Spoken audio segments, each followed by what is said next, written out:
shouldn't be on wireless. No, it's live. Okay. All right. Thank you very much. This is Chris Johnson, I'm the Communications Director with the Fuller Center for Housing, and this is our February monthly update. And as an Atlanta Falcons fan, I brought in these people to make me feel better today. So they're going to tell me all kind of wonderful things about what the Fuller Center is up to. We have Connor Cement from the Fuller Center Bicycle Adventure. Of course, we have David Snell, the President of the Fuller Center for Housing, and our Director of International Operations, Ryan Ifiola, here. And Sharon Tarver is the head of our U.S. Builders. So they're going to tell us what's going on in those departments. And with that, I'm going to pass the microphone over to David Snell. I'll get an assist. There we go. Good morning. It is a pleasure to be with you all. I hope that some of you are out there watching. This is a great way for us to communicate a little bit about what's going on here at the Fuller Center. And so we're delighted for the opportunity. We're not going to take a whole lot of time. I'm actually just going to highlight a couple of things because I don't want to step on any of the exciting reports that are going to be coming. But I do want to mention the Covenant Partner Conference, April 28th and 29th in Hammond, Louisiana. And during the week before the conference, Tamara Donnell and the Ginger Ford Group are going to host a build. They are doing flood recovery work, and everyone is invited to come a little bit extra early and help with that. We're going to have a little side trip to New Orleans at some point. It's going to be a great time, and this will be the best conference yet. I can just feel it in my bones. So we're going to invite all of you to come and join us in Hammond, Louisiana, April 28th and 29th. The other calendar item I want you to put on your calendar is the Millard Fuller Legacy Build, which will be in Indianapolis the week of June 11th. That's the second week in June. And they're getting ready for some big stuff out there. We're going to be announcing more and more about it, but be thinking about that and get that on your calendar, and we'll look forward to having you there. And Chris, really, I don't have much more to report.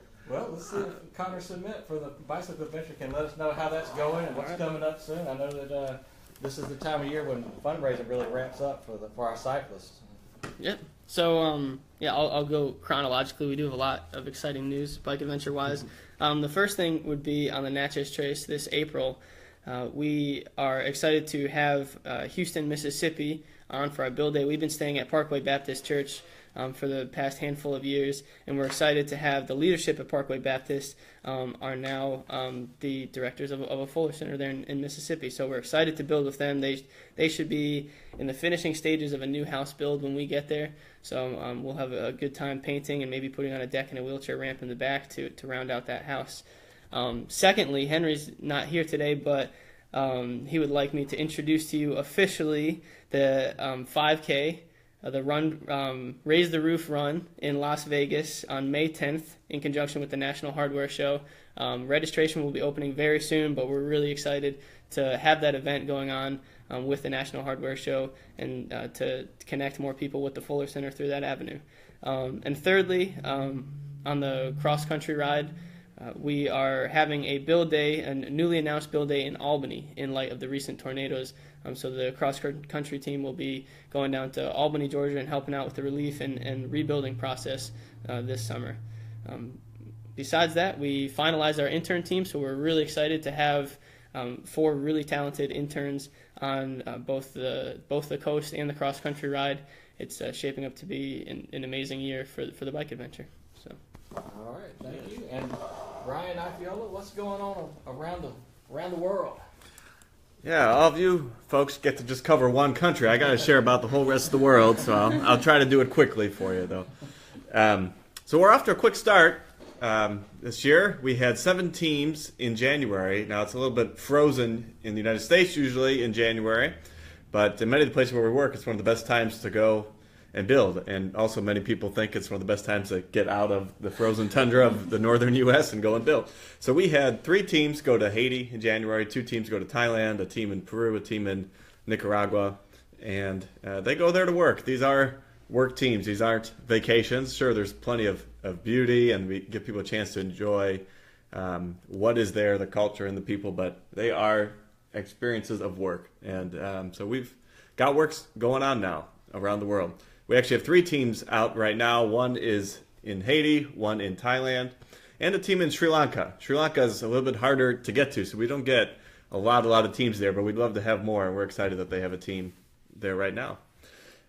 We also have our first house going up in 2 new countries. One that we mentioned last month, and that is Papua New Guinea.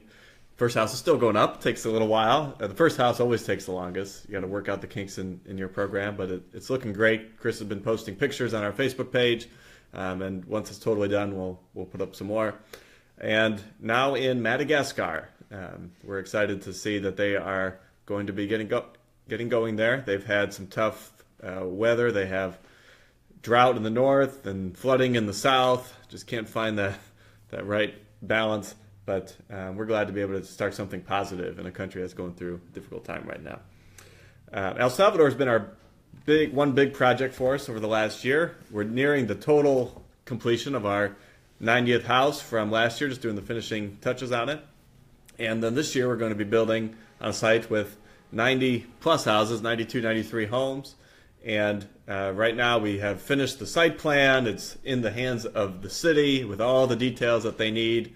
Just waiting for them to give the final approval and then put the last bit of clearing on the land and mark out the houses and the sites. And we expect by maybe next month we'll have some real work going up on that site. So that'll be another really exciting project, moving families from just horrible living conditions into a house that they're going to be really proud of. It's going to change the lives of them and their kids.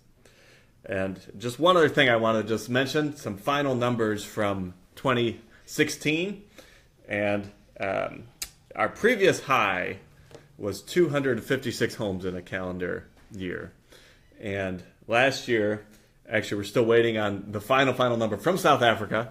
If you see the South Africa, know that we're still waiting on you. Our good friends there.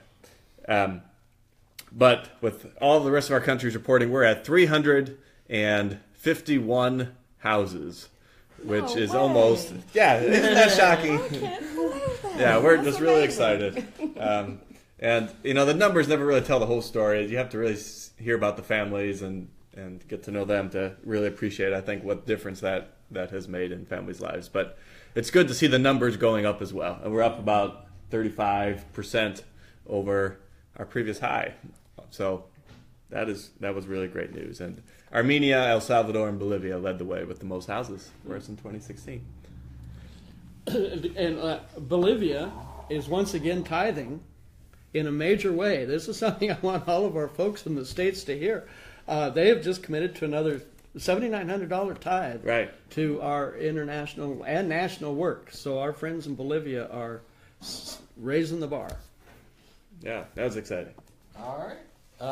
Sharon Tarver, what's going on with the U.S. builders? How what's ahead, and what are some of the side opportunities if folks want to get involved?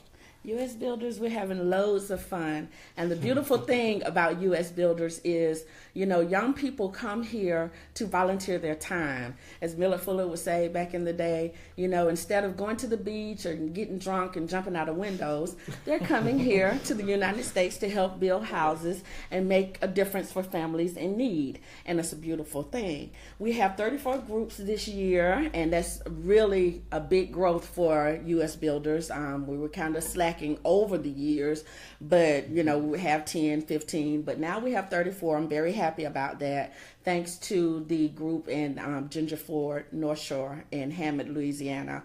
We're working in partnership with Presbyterian Disaster Assistance, and they sign up groups and they provide housing through the different Presbyterian churches in the area. So they work with the people to get them, they host the groups there at the churches, and they work in Baton Rouge, and they also work in Hammond.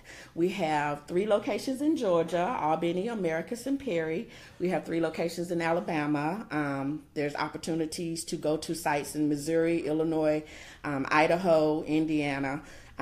So if you're interested in coming to the United States to help build a house, we say come on over. We have a group called the Navigators, which you may have heard of. I heard that they're a pretty popular group based out of Colorado Springs. They're coming to Hammond this year. So I feel like that's, a wonderful opportunity. They're coming from the West Coast to build, so that's a great opportunity for us and for them. And also we have Serve Beyond Cincinnati. They work with us every year. They're a pretty popular group with the U.S. Bills Department, and they come over every year and work with us in different areas. And also Wittenberg University, this is their second year of working with us. So they're making it an annual thing to come over and build in the United States. So if you're interested, give me a call right here in Americus, Georgia, and I'll help you set that up. Thank you. All right, thank you, Sharon. Always better to be putting in a window than jumping out of one. I've always said. All right. Before I give you a rundown of some of the U.S. Covenant Partner numbers, be looking for we're going to post our case statement for the year very soon this week. It's got some pretty impressive numbers as far as volunteering, how your money is being used, and that sort of thing. It'll be on the website, and we're going to share it with you soon. And we'll be printing out some copies to be sharing with people as well. I was going to give a shout out to Houston, Mississippi, our newest covenant partner. As Connor pointed out, that covenant partnership directly grew from the bicycle adventure. So, the bicycle adventure is about raising awareness. It's about raising a lot of money, but we also make some connections that go beyond even its main purposes. So that's wonderful to see that coming. Again, in Albany, Georgia, the last time I was with you, we were talking about the major storm damage they had in early January. Well, after that, they got struck by a tornado. It got even worse. So keep the folks in Albany in your prayers. They're pretty busy down there. Macon, Georgia's been very busy. They had singer-songwriter Maggie Renfro perform a benefit to raise money for their work. They also hosted not only a team of students from Bradley University, but also volunteers from Georgia Power, who worked with them on Martin Luther King Jr. holiday in an area called Napier Heights, a very impoverished community with a lot of dilapidated houses, and they're restoring a lot of homes in that area. So we're pretty proud of what they're doing there. Americus, Georgia, hosted a team from Serve Beyond Cincinnati. As Sharon mentioned, Serve Beyond Cincinnati seems to be with us somewhere all the time, internationally too. Clark County, Ohio, has joined with a group called Neighborhood Housing Partnership to do a lot of rehab in the community. This is the same group. They built more than a dozen houses a few years ago in partnership back when they were a Habitat group. In Denham Springs, Louisiana, if you're, again, looking for places to go volunteer, our Fuller Center Disaster Rebuilders have set up a base in Livingston Parish, which was very hard hit with flooding. And so they're working with flood recovery and are welcoming volunteer teams. They have a very good volunteer housing set up there. And in Hammond, Louisiana, who will be hosting our Covenant Partner Conference and the Higher Ground on the Bayou build in April, they're partnered with their local Rotary Club, which is planning to repair like a dozen homes or even more during their 100 Days of Service project. So we're glad they've selected the Fuller Center to work with. They've done it before, and they want to do it again. And in Minden, Louisiana, this is one of the most interesting ones to me. This is where we had our 2011 Millard Fuller Legacy build in the same neighborhood. But last month, they dedicated their most recent home in the memory of a man named Dwayne Cloud, who's a longtime supporter of the Fuller Center there and volunteer who died last year. But what's especially notable about this home is that the house sits directly across the street from a house built in the memory of his wife of 58 years, who died just a few years ago. So these two houses are sitting right across the street from each other. Again, don't forget about the Higher Ground on the Bayou 4-day build in Hammond in April and the Legacy build coming up in June. And also I'd like to mention, Ryan was bragging on the wonderful numbers we've got from the international side, but we finished the calendar year on the U.S. side with more than 400 homes dedicated. We had 403, which brings our total for the year to more than 750, which is a new record for us, and we plan to top that next year as well. So, if there are no further questions, then we will say goodbye until next month. Thank you very much.